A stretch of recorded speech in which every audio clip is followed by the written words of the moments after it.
Olá, tudo bem com vocês?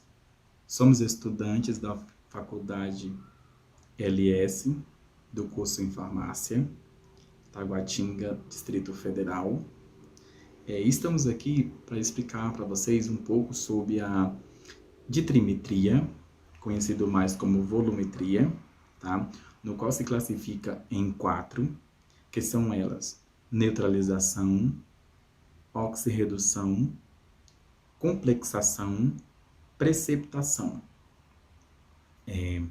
Nosso grupo é composto por Ana Raquel, Loane Andrade, Paulo Alencar, Kesley Gomes e, por fim, eu, Laércio Rocha.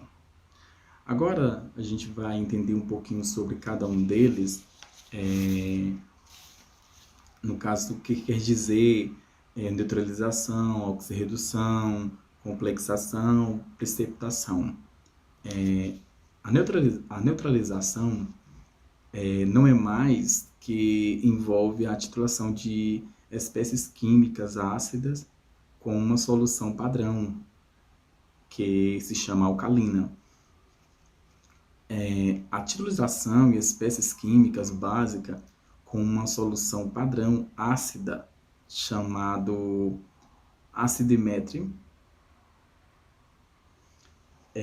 e o ponto final é destinado a um indicador químico, tá, chamado como ácido base. Um método instrumental, na verdade, esse é o que ajuda na formação dessa volumetria, né? A oxirredução, ela reduz, né, no caso, um tipo de utilização baseada em uma reação entre o analito e o titulante. Os métodos óxidos que podem ser classificados em oxidação e redução, conforme a utilização soluções padrões e agentes e redutores, né? Que é a volumetria. Essa, no caso, se denomina a oxirredução, né? Que é uma análise quantitativa de volumetria baseada na reação de oxidantes, né? Transferências de elétrons e variações. Complexação. A complexação, para que no caso para que ela serve, né?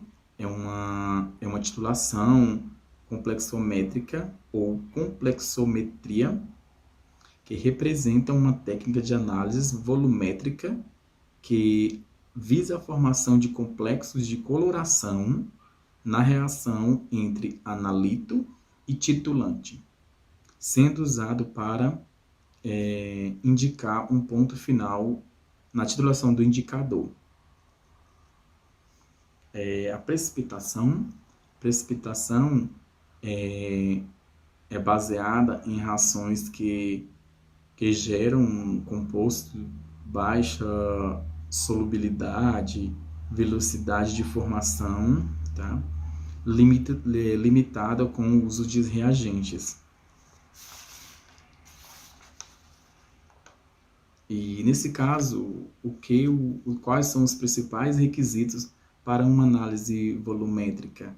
É chamado o método volumétrico, né?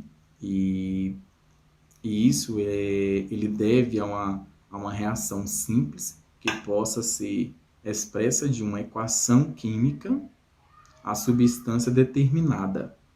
Deverá reagir completamente com reagentes adicionados na hora de fazer de experiências, que esses reagentes são bastante utilizados para ver coloração e tal, né? E deve ser praticamente instantânea e proceder a grande velocidade. Ou seja, ao fazer todas as experiências, todos esses tipos de ácidos, é muito rápido, muito notável já a reação. No caso, a olho nu, você já se nota essa reação. Então, para explicar um pouquinho melhor, para a gente entender um pouco melhor esse assunto, os meus colegas, a Ana, Luane, Paulo, Kesley, irão explicar um pouquinho como se trata, de como que isso acontece, tá? Então, vou deixar um pouquinho com a Ana e irá explicar um pouquinho sobre neutralização. Ana, com você.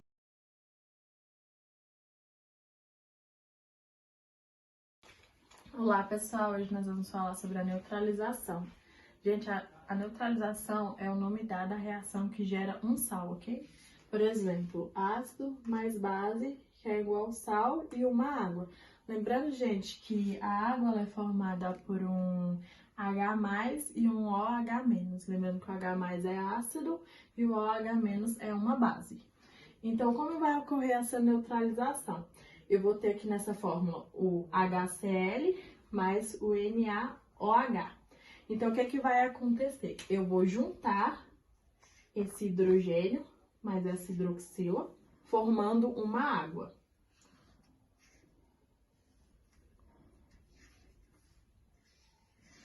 Formando uma água, certo? E vou juntar o restante, que é o Cl mais o Na. Lembrando, gente, que na conversão o cátion sempre vem primeiro. Então, eu vou, em vez de ser ClNa, vai ser NaCl.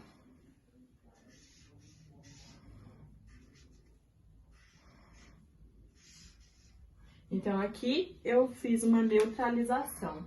Eu separei a água e separei o sal. Na neutralização, nós temos a neutralização total e a neutralização parcial. A neutralização total é quando o número de H+, ele é igual ao número de OH-, certo? Por exemplo, nós temos aqui HNO3. Olá, pessoal! Hoje eu vou explicar para vocês, vou fazer a experiência para vocês da reação de neutralização.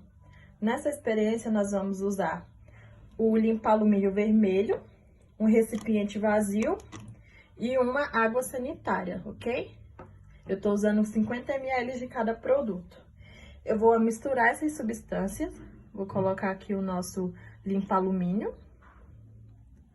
vermelho e vou pôr agora a nossa água sanitária, ok?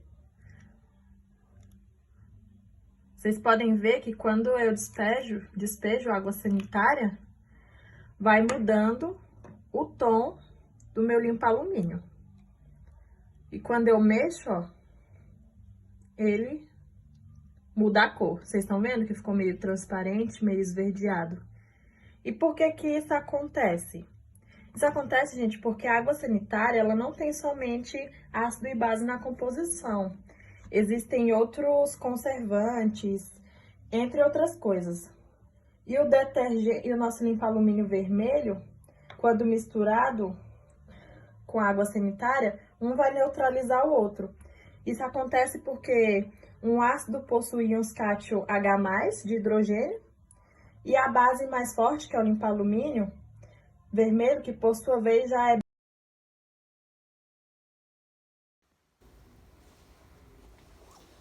Boa noite, meu nome é Paulo. Eu vou falar um pouquinho sobre a titrimetria de complexação. A titrimetria de complexação representa uma técnica de análise volumétrica que visa a formação de um complexo de coloração na reação entre o produto que está sendo analisado, que é o analito, e o titulante, sendo usado para indicar o ponto final da titulação, um indicador. Titrimetria de complexação vem de volumetria de complexação. Volumetria vem de volume, complexação vem de complexos. Os complexos são compostos formados por um íon metálico que possui os órbitos vazias para receber um ou mais pares de elétrons e uma espécie química iônica ou molecular que doa um ou mais pares de elétrons. O composto que recebe esse par de elétrons a gente chama de íon central. E o composto que doa esse par de elétrons a gente chama de ligante. O íon central mais o ligante que formam os complexos, através de uma ligação covalente. Algumas nomenclaturas de ligantes é o monodentados e os polidentados. Os monodentados são ligantes que possuem apenas um par de elétrons que são capazes de serem doados ao íon central. Que no caso aqui eu coloquei alguns exemplos, que é o haletos, as aminas, a amônia, a água, os ácidos carboxílicos, os sulfetos e a hidroxila.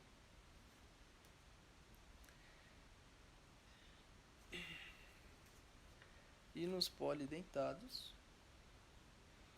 temos os bidentados, os tetradentados e os hexadentados.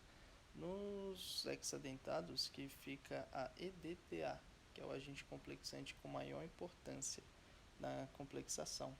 O EDTA ele é o agente complexante mais utilizado nas análises quantitativas, devido à quantidade elevada dos números de grupos complexantes. A sua fórmula ela é encontrada somente no pH acima de 10. Ele é o ligante considerado um padrão primário de massa alta, que é o que a gente chama de composto estável. Ele reage praticamente com todos os elementos da tabela periódica, incluindo os alcalinos e os alcalinos terrosos. Eles formam os complexos estáveis, por serem dos hexadentados, e é um reagente de complexação com os metais, que ocorre na razão molar de 1 para 1. Então, de modo geral, os complexos do EDTA eles podem ser formados com a maioria dos íons metálicos, dependendo do seu pH, é claro. Existem alguns tipos de titulação com o EDTA. No caso, a titulação direta, a titulação de retorno, titulação de deslocamento e a titulação indireta, sendo o ponto final do EDTA sendo identificado com indicadores metabocrônicos, e no caso da EDTA é o EDT.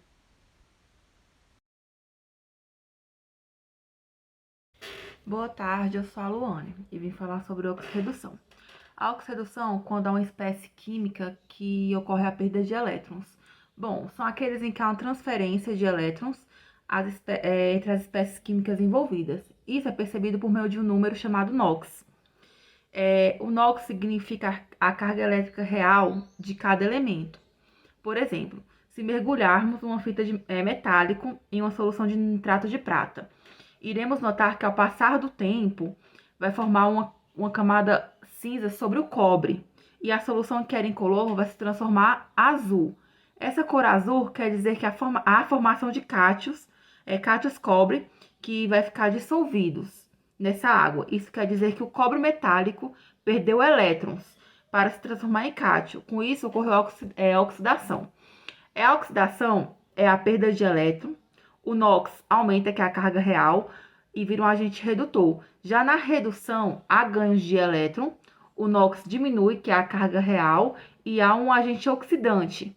E essa parte de oxidação, que é a perda de elétrons, mais a redução, vai se tornar uma reação, uma reação chamada oxirredução. E eu vou mostrar a seguir um vídeo que vai explicar muito bem isso e o processo que isso ocorre.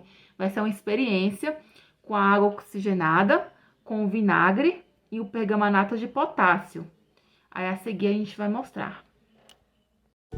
Olá, eu sou Angeline, sou estudante do curso de Ciências da Universidade Federal de São Paulo e hoje eu vim falar sobre reações de oxirredução. Reações de oxirredução, ou também conhecidas como reações redox, são reações que ocorrem entre um agente redutor e um agente oxidante em que há transferências de elétrons, e elas são muito comuns na natureza. Um dos exemplos mais comuns que a gente tem é o enferrujamento de metais, como o desse preguinho aqui. Que tal agora a gente conhecer uma reação de oxirredução que ocorre de maneira muito rápida e muito visual? Vamos lá? Para começar o experimento, vamos adicionar 40 ml de água em um recipiente, desta forma.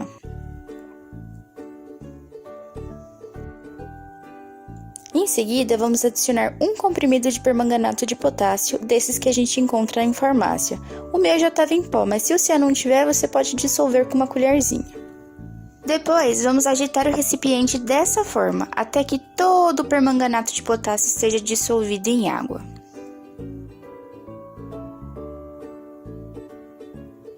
Pronto.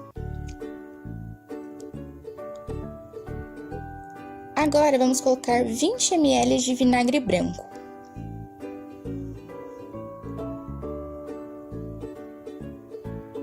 Sem mexer o recipiente, vamos colocar 20 ml de água oxigenada 10 volumes. E olha só!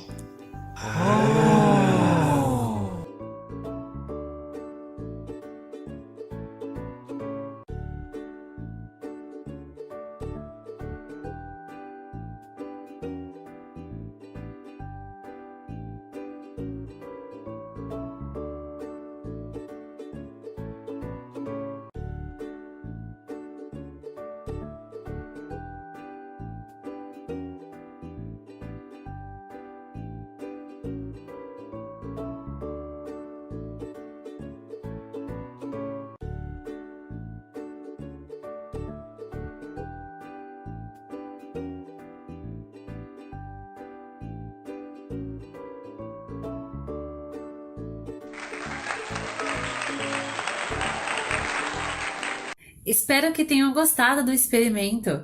Viram como a mudança de cor nele ocorre de forma instantânea? Legal, não é? Agora eu vou explicar como essa mudança de cor é possível, tudo bem? Vamos lá. Temos então uma solução inicialmente incolor, que tem a sua mudança de cor quando adicionamos o permanganato de potássio. Esta então é a nossa primeira